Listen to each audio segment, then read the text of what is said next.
इस वीडियो में हम लोग बिहार बोर्ड क्लास 8 अध्याय नंबर 6 घन और घनमूल के बारे में इस वीडियो में हम अच्छा से जानकारी अध्याय करने वाले हैं। तो आप लोग वीडियो को देखते रहिएगा लास्ट तक। तो देखिए, घन और घनमूल को अंग्रेजी में कहा जाता है क्यूब एंड क्यूब रूट।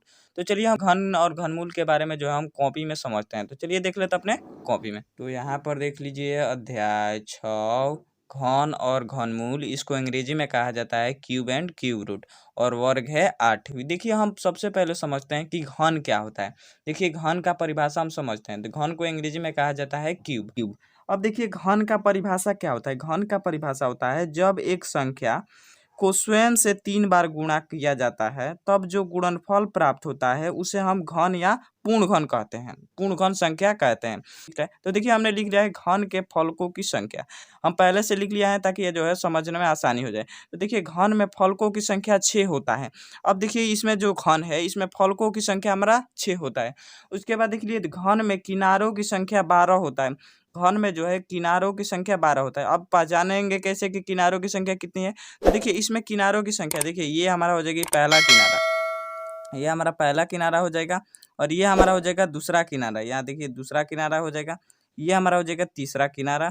ये हमारा हो जाएगा चौथा किनारा, यहाँ पे देख लीजिए चौथा किनारा। ये हमारा हो जाएगा पांचवा किनारा, पांचवा।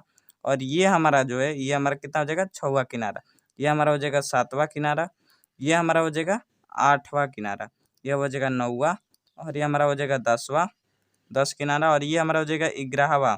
और ये जो हमारा हो जाएगा 12 किनारा। तो इसमें किनारों की संख्या कितनी है, 12 है। देखिए, इसमें शीर्ष, यहाँ देखिए घन में शीर्षों की संख्या 8 होता है। अब ये जो घन है इसमें शीर्षों की संख्या 8 होता है। देखिए, ये हमारा होता है शीर्ष, यहाँ देखिए कोण पे जो है ये हमारा शीर्ष होता है। तो ये पहला शीर्ष, ये दूसरा, ये तीसरा हो जाएगा, ये चौथा हो जाएगा। और ये हमारा हो जाएगा पांचवा, ये हमारा हो जाएगा छठा, और ये सातवां, और ये आठवां। इसमें शीर्षों की संख्या कितनी हो गई, 8 हो गई। अब देखिए, इसमें जो है हम समझते हैं कि इसमें देखिए हमने जो है यहाँ पे देखिए उदाहरण में हमने घन के बारे में देखिए एक का हमारा घन होता है। देखिए, इसमें क्या कह रहा था उदाहरण में, देखिए इसका परिभाषा में कह रहा है जब एक संख्या को स्वयं से 3 बार गुणा करने पर। मान लीजिए हमने देखिए ये जो हमारा संख्या लिया है, यहाँ से जो है एक से हमने कितने तक दिए हैं, यहाँ पे देख लीजिए एक से हमने जो है 10 तक संख्या लिया है। और इन संख्याओं का हमने घन, यहाँ इसका घन घन हमने ज्ञात किया है। देखिए, ये हमारा एक संख्या है। अब इसका घनमूल देखिए, इसमें कह रहा था कि 3 बार गुणा करना पड़ता है। एक का घन क्या हो जाएगा, तो एक को जो है स्वयं से 3 बार गुणा करेंगे। तो देखिए 1 गुणे 1 गुणे 1, जब इसको 3 बार गुणा कीजिएगा कितना प्राप्त होगा, एक को हमेशा एक को जो है जो गुणा कीजिएगा तो एक ही प्राप्त होगा।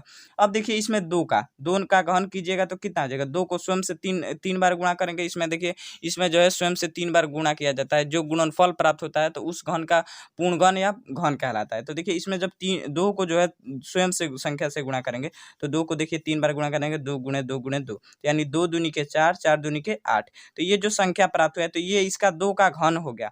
ये पूर्ण घन भी कहलाता है, ये इसका 2 का घन हो गया। ये हमारा क्या है, 8 हमारा पूर्ण घन है। अब इसी प्रकार ये से 3 का घन, यहाँ देखिए यहाँ घन का है, ये जो है 3 का पावर लगाएंगे। 3 ये सूचित करता है कि ये जो है स्वयं से 3 बार गुणा करेंगे। इस जिस संख्या का पावर 3 होता है मतलब जो है वो संख्या को स्वयं 3 बार गुणा करेंगे। इस प्रकार देखिए 4, 5, छठा, सातवां और आठवां, नौवां और 10वां, 10 तक हमने जो है इसका घनमूल सॉरी इसका घन हमने लिखा है। तो देखिए, आप लोग तो घन के बारे में समझ गए। अब देखिए हम इससे आगे समझते हैं। देखिए, इसमें हम विषम संख्या का घन विषम होता है। जैसे मैं इसमें समझिए इसमें क्या कह रहा है, इसमें कह रहा है कि ये जो विषम संख्या का घन विषम होता है और सम संख्या का घन हमेशा सम होता है। और इसके बाद देखिए इसका पहचान हम कैसे करेंगे कि कौन सा सम संख्या है, कौन सा हमारा विषम संख्या है। तो देखिए, इसमें सम संख्या का पहचान क्या होता है कि जिसकी इकाई अंक 0, 2, 4, 6 और 8। तो देखिए, इसमें हम कैसे पाएंगे, देखिए इसका जो है इकाई अंक देखना है। सिर्फ इसमें सम संख्या का पहचान में इसका इकाई अंक देखना है कि 0 जो 2 हो, 4 हो, 6 हो और 8 हो। और भी संख्या सम संख्या तो आप समझते हैं। तो देखिए, इसमें जो है 0 किसका है, यहाँ पे जब देखिएगा तो 0 इसका है, इकाई अंक 0 इसका है, इकाई अंक देखना है। तो ये क्या है, हमारा सम संख्या है। अब देखिए 10 क्या है, हमारा सम संख्या है। और इसका भी देखिए सम संख्या का वर्ग हमेशा सम संख्या का घन हमेशा सम संख्या होता है, विषम संख्या का घन हमेशा विषम संख्या हो, आपको याद रखना है। तो देखिए, इसका जो है 10 तो हमारा सम संख्या है। इसका भी हमारा देखिए, इसका अगर हम 10 का घन निकालें तो ये भी हमारा सम संख्या आएगा, सम संख्या में आता है। ये भी इसका शून्य आएगा, तो ये भी हमारा सम संख्या है। अब देखिए दूसरा नंबर है हमारा 2, तो इकाई अंक हमारा इसका 2 है। तो इसमें देखिए किस संख्या का दिखाई अंक, यहाँ पे देखिएगा तो 8 का जब घन कीजिएगा आप लोग तो इसका इकाई अंक हमारा 2 आ रहा है। तो देखिए देखिए ये का है 2 हमारा क्या है सम संख्या है, और इसका जो है 2 हमारा सम संख्या है। देखिए ये हमारा 8 क्या है सम संख्या है, और इसका जब आप लोग घनमूल सॉरी घन निकालिएगा तो इसका भी इकाई अंक हमारा 2 आ रहा है। तो यानी क्या है 2 भी हमारा क्या है सम संख्या है। तो वही हमने लिखा है कि विषम संख्या का घन विषम संख्या होता है और सम संख्या का घन हमेशा सम संख्या होता है। तो ये हमारा सम संख्या है और इसका घनमूल निकालें तो इसका भी इकाई अंक अगर 2 आ रहा है तो ये भी हमारा क्या है सम संख्या है। अब देखिए हम समझते हैं विषम संख्या में। विषम संख्या में हमारा देख लीजिए, हम थोड़ा सा ऊपर कर लेते हैं। इसमें देखिए विषम संख्या की पहचान। अब देखिए विषम संख्या का पहचान कैसे करते हैं, हम देखिए यहाँ पे जो है विषम संख्या की पहचान हमारा होता है कि देखिए इसकी जिसकी इकाई अंक 1, 3, 5, 7 होता है। देखिए इसकी इकाई अंक हमारा 1 हो, 3 हो, 5 हो, 7 हो, तो उसकी इकाई अंक तो वो हमारा विषम संख्या होगा। तो यहाँ पे देखिए एक क्या है, एक का हमारा इसका इकाई एक का वर्ग सॉरी एक का घन कीजिएगा तो इसका भी इकाई अंक हमारा एक आ रहा है। तो यानी एक क्या है हमारा हमारा विषम संख्या है। तो ये क्या है एक का घन हमेशा एक आएगा, एक हमारा विषम संख्या है और इसका घन भी हमारा विषम आ रहा है। अब इसी प्रकार देख लीजिए 3, 3 यहाँ पे देखिएगा तो किस संख्या का देखिए यहाँ पे जो है 3 आ रहा है, इसका इकाई अंक 3 आ रहा है। तो अब देखिए इसका अगर हम देखिए अगर हमारा क्या है 7 हमारा विषम संख्या है और इसका अगर घन मूल्य ज्ञात कीजिएगा तो इसका भी इकाई अंक 3 आ रहा है, यानी 3 क्या है विषम संख्या है। तो इसका जो है हम समझ सकते हैं सम संख्या का घन हमारा सम होता है, विषम संख्या का घन विषम होता है। तो समझ गए आप लोग कि इसमें जो है दो यहाँ देखिए विषम संख्या का 1, 3, 5, 7 हो जिसका इकाई अंक तो हमारा विषम संख्या होगा। इसी प्रकार देख लीजिए 5, 5 का है हमारा विषम संख्या है और इसका भी इकाई अंक हमारा आ रहा है 5, तो 5 भी हमारा विषम संख्या है। तो आप लोग समझ गए इस प्रकार। अब समझते हैं हम इनसे आगे। अब देखिए इनसे आगे हमारा सम संख्या का इकाई अंक और घन का इकाई अंक। जैसे मैं यहाँ पे आपको समझना है, एक का आप लोग घन कीजिएगा तो एक ही आएगा, 2 का घन कीजिएगा तो 8 आएगा। तो इस प्रकार जो है एक से हमने 10 तक संख्या का घन किया है।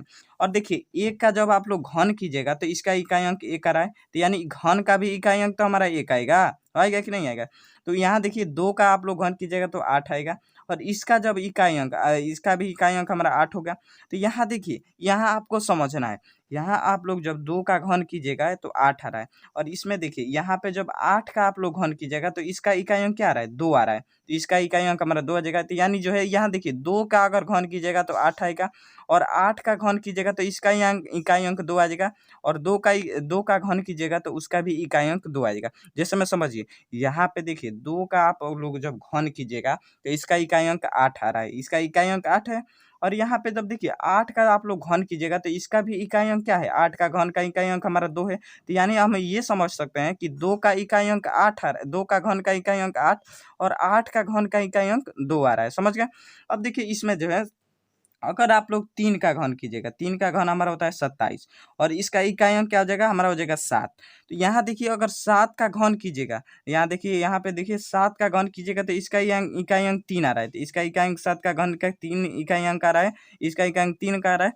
तो यहाँ पे देखिए 3 का घन कीजिएगा तो 27 आएगा, तो इसका भी इकाई अंक 7 आ रहा है और इसका जब 7 का घन कीजिएगा तो इसका भी इकाई अंक हमारा 3 आ रहा है। तो समझ गए कि इसका इकाई अंक करेंगे 7 का घन सॉरी 3 का घन करेंगे तो इसका इकाई अंक 7 आएगा और यहाँ देखिए 7 का जब घन करेंगे तो इसका इकाई अंक 3 आएगा, यानी जो है 3 का घन करेंगे तो 7 आएगा, इसका भी इकाई अंक 7 और यहाँ पे देखिए 3 का जब घन किए तो इसका इकाई अंक हमारा 7 और 7 का घन किए तो इसका इकाई अंक 3 आएगा। और इसका देखिए यहाँ आपको याद रखना है 4 का इकाई अंक हमें 4 का घन का इकाई अंक 4 का घन कितना होता है 64 होता है, इसका इकाई अंक 4 हो जाएगा। 5 का घन हमारा होता है 125 और इसका इकाई अंक 5 हो जाएगा, यानी जो है इसका जो है 6 का वर्ग हमारा होता है, इसका 6 का घन हमारा निकालिएगा तो इसका इकाई अंक 6 आएगा, यानी 4, 5, 6 इसका इकाई अंक हमेशा चेंज नहीं होता है, यानी जितना था उतना ही रह जाएगा इसका इकाई अंक। तो आप लोग इस प्रकार समझ गए। अब हम समझते हैं इनसे आगे पूर्ण घन क्या होता है। पूर्ण घन का परिभाषा हम समझते हैं कि क्या होता है। पूर्ण घन हमारा होता है कि यदि किसी संख्या के अभाज्य गुणनखंड में प्रत्येक गुणनखंड 3 बार आता है तो वह पूर्ण घन संख्या कहलाता है या संख्या होता है। तो देखिए इसमें क्या कह रहा है, इसमें कह रहा है कि यदि किसी संख्या का, तो देखिए हम कोई संख्या ले लेते हैं, मान लीजिए हम यहाँ पे संख्या लेते हैं 512, 512। तो देखिए इसका अभाज्य गुणनखंड कह रहा है तो हम पहले इसका अभाज्य गुणनखंड करेंगे। अभाज्य गुणनखंड करेंगे तो 2 से लगाएंगे तो 2 दूनी के 4 और ये कितना हो जाएगा, इसमें बचेगा तो 2 पचे 10 के 12 हो गया। अब देखिए 2 से लगाएंगे तो 2 एकम 2, 2 दूनी के 4 और ये कितना हो जाएगा एक इसमें जाएगा तो इतना हो जाएगा 2 अट्ठे 16। फिर हम 2 से लगाएंगे तो 2 एकम 2, 2 छक्के 12, 2 चौके 8 हो जाएगा। फिर हम 2 से लगाएँगे तो कितना हो जाएगा? 2 से लगाएँगे तो 2 तियाँ 6 और 2 दूनी के 4। फिर हम 2 से लगाएँगे तो कितना हो जाएगा? 16 दूनी के 32। फिर 2 से लगाएँगे तो हो जाएगा 4, 4 दूनी सॉरी यहाँ हो जाएगा 8। फिर हम 2 से लगाएँगे तो हो जाएगा 4, फिर 2 से लगाएँगे तो हो जाएगा 2, फिर 2 से लगाएँगे तो हो जाएगा 1। तो देखिए इस प्रकार इसका गुणनखंड आ रहा है। तो देखिए इसमें हम कैसे पहचान करेंगे कि ये हमारा पूर्ण घन है? तो देखिए इसकी पहचान करने के लिए इसमें क्या करें? किसी संख्या का भाज्य गुणनखंड में प्रत्येक गुणनखंड 3 बार आता है। तो देखिए इसके पहले हम गुणनखंड ये कितने बार आ रहे हैं यहाँ पे देखिए 2 कितने बार आ रही है 1 2 3 4 5 6 7 8 9 बार आ रहा है 2। तो हम पहले इसका लिख लेते हैं कितने बार आ रहा है 2 बार 9 बार आ रहा है तो 1 2 3 4 5 6 7 8 9 देखिए कितने बार आ रहा है 1 बार 2 बार 3 4 5 6 7 8 और 1 9 2 कितने बार आ रहा है 9 बार है। तो देखिए इसमें कह रहा है कि किसी संख्या का भाज्य गुणन प्रत्येक गुणनखंड में 3 बार आता है। देखिए इसमें हम देखिए ये जो हमारा 2 3 बार आ रहा है, ये भी हमारा 2 3 बार आ रहा है, ये भी हमारा 2 कितने बार है 3 बार आ रहा है। तो ये क्या हमारा पूर्ण घन है संख्या है। तो देखिए इसका कैसे पहचान करेंगे किस संख्या का ये पूर्ण घन है? तो किन संख्या का घन है? तो देखिए 2 ये जो है 3 में हमारा 3 के समूह में आ रहा है। तो इस 3 के इस जो ये जो 2 3 बार है तो केवल 1 बार लिखेंगे इसको 3 को, 3 के समूह में है तो केवल 1 2 को लिखेंगे। फिर ये जो हमारा 2 आ रहा है, 2 3 बार आ रहा है तो इसके लिए केवल 1 2 को लिखेंगे। यानी 3-3 के समूह में जो है उसको 1-1 बार लिखेंगे। ये भी हमारा 2 ये भी एक समूह में है 3-3 के तो इसको केवल 1 2 लिखेंगे। तो देखिए इसका जो 2 दूनी के 4 4 दूनी के 8 यानी 8 का आप लोग जब घन कीजिएगा तो हमारा हो जाएगा 512। तो ये देखिए इसके गुणनखंड में देखिए इसका गुणनखंड जब किए तो इसके 3-3 जोड़ा लग जा रहा है यानी 3-3 के समूह में आ जा रहे हैं। तो ये हमारा पूर्ण घन है। देखिए एक और हम उदाहरण ले लेते हैं। मान लीजिए हम दूसरा उदाहरण लेते हैं। दूसरा उदाहरण क्या ले लेते हैं? मान लीजिए हम ले लेते हैं 1000, 1000 ले लेते हैं। जब इसका आप अभाज्य गुणनखंड 1000 का आप लोग कीजिएगा तो कितना हो जाएगा? 2 से लगाइएगा तो हमारा हो जाएगा 500। फिर 2 से लगाइएगा तो हमारा हो जाएगा 250। फिर 2 से लगाइएगा तो 2 एकम 2 और 25 पच्चे 25 दूनी के 50। फिर 2 से लगाइएगा तो कितना हो जाएगा? इसका जो है इकाई अंक विषम आ रहा है तो विषम संख्या से लगाएँगे तो हम 5 से लगाएँगे, 3 से हमें नहीं कटेगा। तो 5 से लगाएँगे तो कितना हो जाएगा? 25 पच्चे हमारा होता है 125। फिर हम 5 से यहाँ देखिए 5 से लगाएँगे तो हो जाएगा 25 और फिर 5 से लगाएँगे तो 5 कम 5। तो देखिए इसका गुणनखंड 2 कितने बार है? 1 बार, 2 बार, 3 बार और 5 कितने बार आ रहा है? 1 बार, 2 बार, 3 बार। यहाँ लिखेंगे इसके 2 कितने बार आ रहा है? 3 बार तो 2 गुणे 2 गुणे 2। 5 कितने बार आ रहा है? 3 बार आ रहा है तो यहाँ लिखेंगे 5 गुणे 5 गुणे 5। देखिए इसमें 3 का समूह आ जा रहा है। यहाँ पे देखिए 3 2 भी हमारा 3 बार आ जा रहा है। इसमें 5 भी हमारा 3 बार आ रहा है। तो इसमें यही नु कह रहा था कि अभाज्य गुणनखंड में प्रत्येक गुणनखंड 3 बार आता है तो वह पूर्ण घन संख्या होता है। तो ये भी हमारा 2 3 2 भी हमारा आ जा रहा है 3 बार, 5 भी हमारा आ जा रहा है 3 बार। तो ये क्या है हमारा पूर्ण घन संख्या है। अब किस संख्या का होगा तो इसमें 2 हमारा क्या है 3 के समूह में तो केवल 1 2 लिखेंगे। ये भी हमारा 5 3 में जोड़ा में है तो इस केवल 1 5 को लिखेंगे। तो यानी 10 का आप लोग जब घन कीजिएगा तो हमारा हो जाएगा 1000। तो इस प्रकार आप लोग पूर्ण घन के बारे में समझ गए होंगे। अब हम समझते हैं इनसे आगे। अब देखिए हमारा है घनमूल यानी क्यूब रूट। अब देखिए घनमूल क्या होता है? घनमूल होता है किसी संख्या का घनमूल वह संख्या होता है जिसे स्वयं से ही 3 बार गुणा करने पर दी गई संख्या प्राप्त हो जाए। देखिए मैं समझिए इसमें क्या करें। इसका देखिए सबसे पहले समझते हैं कि इसका संकेत जो है हमारा इस तरह होता है। इसका संकेत जो है हमारा रूट में जो है क्यूब में होता है। तो देखिए इसमें जो है हम देखिए इसमें कह रहे हैं किसी संख्या का घनमूल। तो मान लीजिए हम कोई संख्या के माध्यम से हम आपको समझाते हैं। मान लीजिए हम संख्या ले लेते हैं 512। 512 लेनी है। अब इसका क्या है वह संख्या का स्वयं से 3 बार गुणा करने पर यदि प्राप्त संख्या इसका घनमूल वह संख्या होता है। तो देखिए इसका घनमूल हमने ज्ञात कर लिया। यहाँ पे देखिएगा तो इसमें देखिए इसका जब 512 का घनमूल ज्ञात कीजिएगा तो इसमें देखिए 9 कितने बार आ रहा है सॉरी 2 कितने बार आ रहा है 1 बार 2 बार 3 बार 4 बार 5 बार 6 बार 7 बार 8 बार और 9 बार आ रहा है 2। तो इसमें देखिए इसका जोड़ा जब लगाएँगे तो 2 इसमें 2 जोड़ा लगेगा तो केवल क्या लिखेंगे 9 बार आ रहा है तो देखिए हमने यहाँ पे देखिए इसको 2 को 2 गुणे 2 गुणे 2 यानी देखिए में इसमें जो है जोड़ा भी हमारा कितना लगा है? तो 2 का जो है 3 बार जोड़ा लग रहा है तो यानी लिखेंगे 2 इस जोड़ा के लिए 2 1 लिखेंगे, इस जोड़ा के लिए 2 लिखेंगे और इसके लिए हम 2 लिखेंगे। तो यानी इसका देखिए, इसका आप लोग जब गुणा कीजिएगा तो 2 दूनी के 4, 4 दूनी के 8 हो जाएगा। तो देखिए, तो इसमें क्या कह रहा था किसी संख्या का घनमूल वह संख्या होता है जिसे स्वयं से 3 बार गुणा करने पर दी गई संख्या प्राप्त होती है। तो देखिए इसका आप लोग जब घनमूल ज्ञात कीजिएगा, तो देखिए इसका जब आप लोग घनमूल यानी इसको हम ऐसे भी लिख सकते हैं, यहाँ देखिए रूट में ऐसे लिख सकते हैं 512। तो 512 का आप लोग जब घनमूल ज्ञात कीजिएगा तो यही होगा। तो इसमें देखिए इसको ऐसे भी लिख सकते हैं इसमें जब इसको जो गुणनखंड करेंगे 512 का गुणनखंड करेंगे तो इसमें देखिए जोड़ा कितनी लग रहा है, जोड़ा हमारा दो का जो है तीन तीन संख्या में जोड़ा लग रहा है 3 बार। तो दो को जो है कितना है एक, ये जो हमारा 3 बार समूह लग रहा है तो इसके लिए 2 1 लिखेंगे, इसके लिए 2 1 लिखेंगे और इस 3 के लिए हम 2 लिखेंगे। ये 3 बार 2 है तो इसके लिए 1 2 लिखेंगे। तो जब देखिए ये जो 8 प्राप्त हो रहा है, ये हमारा 8 जो प्राप्त हो रहा है, इसका आप लोग जब घनमूल, इसका घनमूल कीजिएगा तो हमारा हो जाएगा 512। तो यानी इसका घनमूल कितना हो जाएगा, 512 का घनमूल हमारा हो जाएगा 8। इसका आप लोग 512 का घनमूल ज्ञात कीजिएगा तो हो जाएगा 8 हो जाएगा। तो इस प्रकार जो है आप लोग समझ गए कि जैसे में देखिए, इसमें जब आप लोग को समझ में अभी नहीं आया होगा, देखिए इसमें हम आपको और अच्छा से समझाते हैं। जैसे मैं समझिए, मान लीजिए हम कह दें कि 3 का घनमूल क्या हो जाएगा, तो 3 को आप लोग 3 का घनमूल कैसे लिखते हैं, तो 3 को स्वयं से 3 बार गुणा करते हैं, 3 गुणे 3 गुणे 3, यानी इसका घनमूल क्या हो जाएगा, 3 तिरिके 9 तिरिके घनमूल इसका कितना हो जाएगा, 27 हो जाएगा। तो देखिए इसका घनमूल, देखिए इसमें कह रहा था किसी संख्या का घनमूल वह संख्या होता है जिसे 3 बार गुणा करने पर दी गई संख्या प्राप्त होता है। इसे जब इसको 3 बार स्वयं से गुणा किए तो ये जो संख्या प्राप्त हुआ, तो इसका आप लोग जब घनमूल ज्ञात कीजिएगा तो यही संख्या आ जाएगा, यानी 3 ही आ जाएगा। इसका जब गुणनखंड कीजिएगा तो यही आएगा 3 गुणे 3 गुणे 3, तो इसमें जब जोड़ा लगा तो 3 हमारा हो जाएगा। तो इसका घनमूल क्या आ जाएगा, 3 आ जाएगा। और हम ले लेते हैं 4, 4 का और उदाहरण लेते हैं, 4 का घनमूल कीजिएगा तो 4 गुणे 4 गुणे 4 हो जाएगा। तो इसका देखिए इसमें जोड़ा लग रहा है 3 3 का, तो इसका घनमूल क्या आ जाएगा, 4 चौके 16, 16 चौके 64, तो इसका घनमूल क्या आ जाएगा, 64 हो जाएगा। और इसका घन क्या हो जाएगा, सॉरी इसका घन हमारा तो हो जाएगा 64, इसका घनमूल क्या हो जाएगा, तो जब इसका 64 का देखिए 64 का आप लोग ऐसे घन निकालिएगा तो कितना हो जाएगा, 64 का घन निकालिएगा तो 4 आ जाएगा। यानी जो संख्या से गुणा है या इसका 3 बार गुणा किए तो जो संख्या प्राप्त हुआ, तो उसका हमारा क्या है, ये जो संख्या प्राप्त हुआ तो इसका घनमूल क्या हो जाएगा, हमारा 4 हो जाएगा। यानी इस संख्या का हमारा गुणनफल ये हो जाएगा। यहाँ पे देखिए और हम अच्छा से आपको समझाते हैं।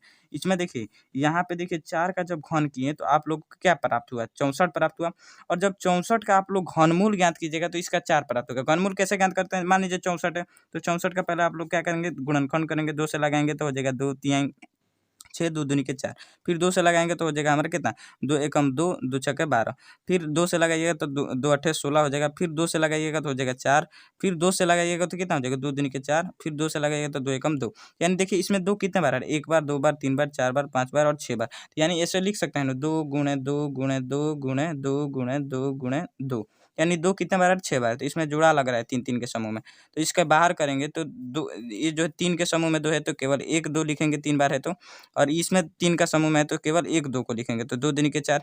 यानी इसका गुणनखंड किए तो इस जिस संख्या का, या इसमें वही बताया किसी संख्या का घनमूल वह संख्या होता है जिसे स्वयं संख्या से 3 बार गुणा करने पर संख्या प्राप्त होता है जो। तो यहाँ पे देखिए इसका घनमूल क्या आ जाएगा, 4 हो जाएगा और इसका घन हमारा हो जाएगा 64। तो इस प्रकार इस वीडियो में जो है आप लोग इतना तक समझ गए। तो हम मिलते हैं नेक्स्ट वीडियो में, तब तक के लिए गुड बाय।